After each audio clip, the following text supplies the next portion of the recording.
How to view different years in Google Maps. Hello everybody. In order to do so, you may follow up the simple steps. So go ahead and open up your Google Maps application onto your device. And once you open it up, you may use the search bar at the top in order to locate up the location. And once you've located up the location, you may go ahead and try to pin the location to locate it up.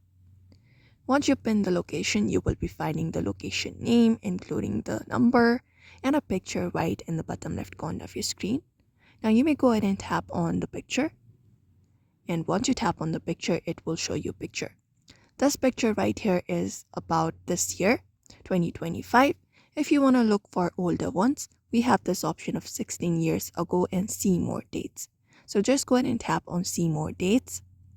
And when you go ahead and tap on it, it will show you a picture from February 20, from the date given below. For example, we have February 2009 and October 2024. So in order to look it up, you may select up the date. After that, you may use this view street option in order to locate up the view properly. And that's it.